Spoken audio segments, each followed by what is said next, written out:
بسم اللہ الرحمن الرحیم۔ محترم ناظرین کرام، آج کی اس ویڈیو کے اندر ایک بہت ہی اہم عنوان کی طرف توجہ دلانا مقصد ہے، اور وہ عنوان یہ ہے کہ ابھی حال ہی میں ایک دو دوستوں کی تحریر نظروں سے گزری، جس میں انہوں نے اس طرح کی باتیں کہی ہیں کہ اسلام صرف 4 فرقوں کے اندر منحصر نہیں ہے، اور یہ جو 4 فرقوں کے ماننے والے ہیں ان کا مزاج یہ ہے، اور بچپن سے تعلیم کے زمانے سے ان کو یہ پڑھایا جاتا ہے کہ جو ان 4 فرقوں کو نہ مانے یا ان کے اندر منحصر نہ رہے تو وہ بے دین ہے، دین سے خارج ہے، اس کا دین سے کوئی تعلق نہیں ہے۔ چنانچہ اس طرح کی اور بہت ساری تحریریں وجود میں آئی ہیں، اور یہ کہا گیا کہ اسلام تو ایک آفاقی مذہب ہے، اور ہر وہ شخص جو لا الہ الا اللہ پڑھتا ہو تو وہ جنت کے اندر جائے گا، وہ ناجی ہے۔ تو اس طرح کی تحریرات لا کر کے سامنے ہمارے جو اکابر ہیں، ہمارے جو بزرگ ہیں، ان کے اوپر طعن و تشنیع کا ایک نیا دروازہ کھول دیا۔ ان کو کم علم ثابت کرنے کے لیے یا دوسرے کڑوے الفاظ میں بے وقوف ثابت کرنے کے لیے اس طرح کی تحریریں منظر عام پر لائی جا رہی ہیں، اور اس کو اختلاف رائے کا نام دیا جا رہا ہے کہ یہ اختلاف رائے ہے ایسا۔ تو اس سلسلے میں عرض کرنا یہ ہے، چنانچہ ابھی حال ہی میں ڈاکٹر رضی الاسلام ندوی کی ایک تحریر آئی تھی، جس میں انہوں نے تراویح کے تعلق سے کچھ مسائل بیان کیے تھے، جس میں یہ بھی تھا کہ تراویح 8 رکعتیں یا 20 رکعتیں آپ کچھ بھی پڑھ لو۔ ایسے ہی تراویح میں قرآن کریم کو دیکھ کر کے پڑھنا اور بنا دیکھے پڑھنا یہ بھی جائز ہے، اور اس طرح کے بہت سارے اس طرح کے انہوں نے مسائل بیان کیے کہ جن کے اوپر جمہور کا اتفاق نہیں ہے، یعنی وہ مسائل بیان کیے کہ جس کا امت میں رواج نہیں ہے، اور جن مسائل کے جمہور قائل نہیں ہے، اور حدیث کو تروڑ مروڑ کر کے حدیث کے سیاق و سباق سے قطع نظر، حدیث کا شان نزول کیا ہے، پس منظر کیا ہے، بیک گراؤنڈ کیا ہے، علماء نے، محدثین نے، مفسرین اکرام نے ان کی کیا تشریح، کیا توجیہ بیان کی ہے، ان سب سے قطع نظر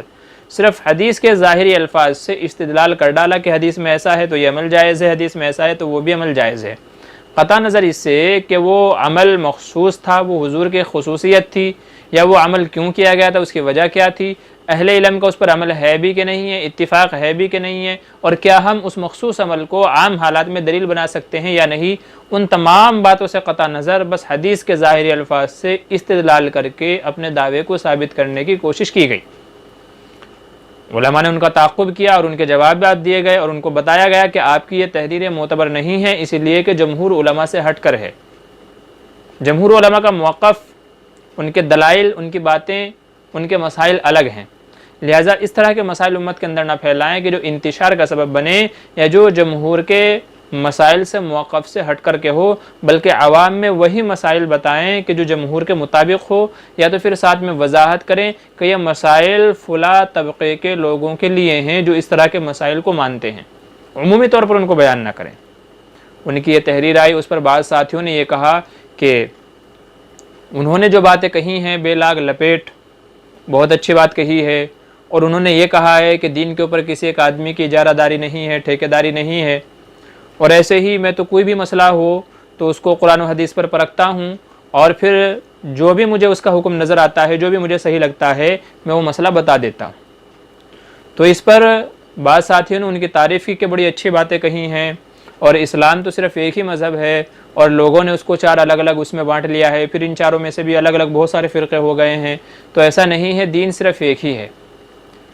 تو اس طرح کی بعض تحریریں لا کر کے ہمارے اکابر پر طعن و تشنیع کی گئی، اور ایک اعتبار سے ان کو بیوقوف اور جاہل قرار دیا گیا کہ جو اسلام کو نہیں سمجھ سکے ہیں۔ تو اس ویڈیو کے اندر انہی احباب سے درخواست ہے کہ اللہ کے واسطے اگر آپ کو اختلاف رائے ہے تو اختلاف رائے کیجئے، لیکن اکابر پر طعن و تشنیع نہ کیجئے، ان کو کم علم ثابت کرنے کی کوشش مت کیجئے، اس لیے کہ آج آپ جو محقق بنے پھرتے ہیں، جو علامہ، مفکر، مدبر جو بھی بنے پھرتے ہیں، وہ انہی اکابر سے پڑھ کر کے، انہی کی کتابیں پڑھ کر کے بنے پھر رہے ہیں، اور ظاہر ہے کہ استاذ کا علم ہر حال میں شاگرد سے زیادہ ہوتا ہے۔ وہ علماء و اکابر ایسے تھے جنہوں نے اپنی پوری زندگی دین کے لیے کھپا دی، جنہوں نے ہزاروں لاکھوں مسائل قرآن و حدیث سے مستنبط کر کے بتائے، اور آپ جن احادیث کی بنیاد کی بات کر رہے ہیں کہ حدیثیں دیکھتا ہوں، مسائل بتا دیتا ہوں، تو ان احادیث کو لکھنے والے وہ چاہے صحاح ستہ کے مصنفین ہوں یا اور دیگر جو ہے محدثین کرام ہو، وہ بھی انہی 4 مسالک کے ماننے والے اور انہی کے مطابق اپنی عبادات اور دوسرے معاملات کو ادا کرنے والے تھے۔ تو آپ جن کی حدیثیں پڑھ کر کے، جن کی کتابوں سے نقل کر کے محدث بنے پھر رہے ہیں، وہ بھی انہی 4 مسالک کے اندر منحصر تھے۔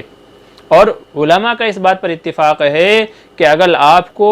صحیح معنوں میں قرآن و حدیث کی تلاش ہے اور دین کی تلاش ہے تو وہ انہی 4 میں سے کسی نہ کسی کے اندر آپ کو مل جائے گا۔ اگر آپ ان سے الگ ہٹ کر کے دین کو تلاش کرنا چاہ رہے ہیں تو یقیناً آپ گمراہی کی طرف جا رہے ہیں۔ اس لیے کہ ایسی صورت میں آپ دین کو اپنے نظریے کے مطابق جانچیں گے، پرکھیں گے، اور آپ کا علم ان علماء سے زیادہ نہیں ہو سکتا، اس لیے کہ وہ علماء خیر القرون کے اندر تھے۔ جس زمانے کے بارے میں نبی کریم صلی اللہ علیہ وسلم نے ارشاد فرمایا خیر القرون قرنی ثم الذین یلونہم ثم الذین یلونہم، تو ان کا علم، تقوی، زہد، عبادت، ورع، ہر چیز ہم سے زیادہ بڑھی ہوئی تھی۔ جتنا وہ مسائل کو، قرآن و حدیث کو سمجھنے والے تھے، ہم آج 1400 سال بعد نہیں ہو سکتے۔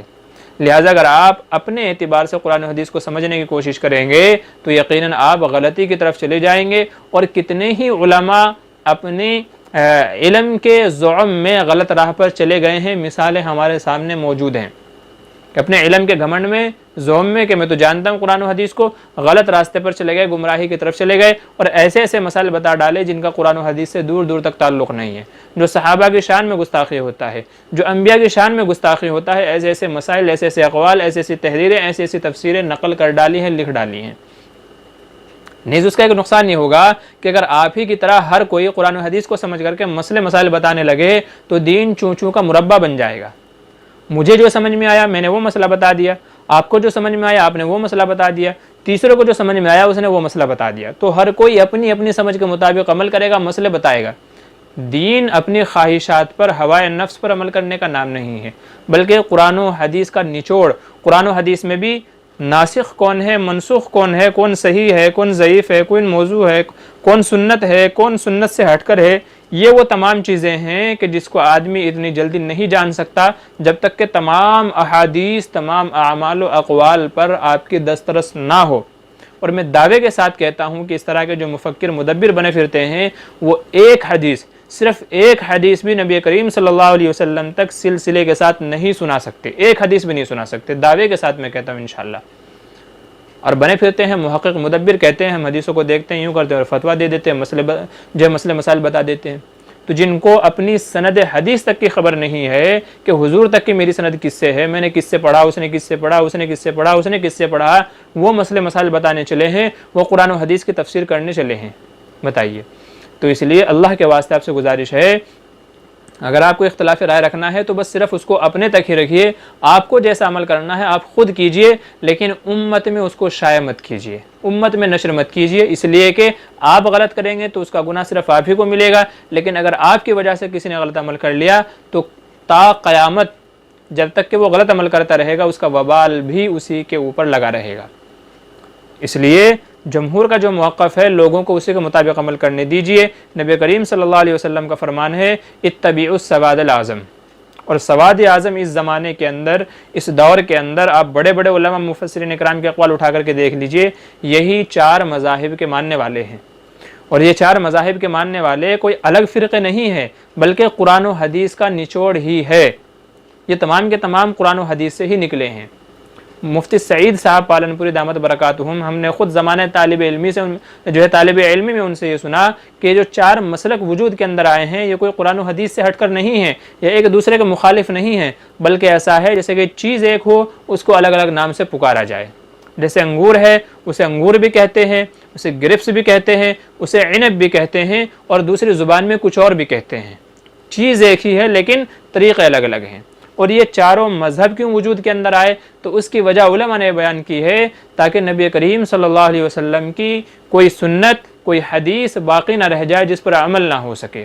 کیونکہ وقت واحد میں ایک حدیث پر عمل نہیں ہو سکتا۔ جیسے آپ کی ایک حدیث ہے رفع یدین کرنے والی، ایک حدیث ہے رفع یدین نہ کرنے والی، تو وقت واحد میں دونوں حدیثوں پر عمل نہیں ہو سکتا۔ ایسے ہی اور بہت ساری حدیثیں ہیں جو ایک دوسرے کے مخالف کہہ لیں یا ایک دوسرے کے متضاد کہہ لیں، لیکن حدیثیں صحیح ہیں، تو ایسے میں ایک وقت میں ان دو حدیثوں پر جو الگ الگ ہیں، ایک دوسرے کے مخالف ہوا ہم کو نظر آتی ہیں، ان پر عمل نہیں ہو سکتا۔ تو اس لیے امام شافعی نے رفع یدین والے عمل کو لیا اور امام ابو حنیفہ نے ترک رفع یدین والے عمل کو لیا۔ اس طریقے سے کیا ہوا، دونوں حدیثوں پر عمل ہو گیا۔ تو یہ جو چاروں مسلک ہیں یہ اس لیے اللہ تبارک و تعالیٰ نے قائم فرمائے اور اس وجہ سے یہ وجود میں آئے کہ ان کے اندر خیر تھی، اور اس وجہ سے تاکہ نبی پاک صلی اللہ علیہ وسلم کی کوئی حدیث عمل سے نہ رہ جائے۔ انشاءاللہ یہ چار مسلک ایسے ہیں کہ ان کے اندر ہر مذہب والا آپ صلی اللہ علیہ وسلم کی کسی نہ کسی حدیث پر عمل کرتا نظر آتا ہے، جس پہ دوسرا مسلک والا نہیں کرتا۔ اسی وجہ سے عقائد کے اندر فقہا نے یہ کتابیں لکھی ہیں کہ زندگی میں ایک مرتبہ آپ صلی اللہ علیہ وسلم کی حدیث پر عمل کی نیت سے دوسرے مسلک کے مطابق بھی عمل کر لینا چاہیے۔ اب رہی یہ بات کہ جی تمام حدیثوں کو کیوں نہیں مان سکتے؟ اس لیے نہیں مان سکتے تمام حدیثوں کو، یا جو الگ الگ مسلک ہیں وہ اس وجہ سے ہیں کہ ہر ایک کے جو اصول و ضوابط ہیں وہ سب مدون ہیں، الگ ترتیب دیے گئے ہیں۔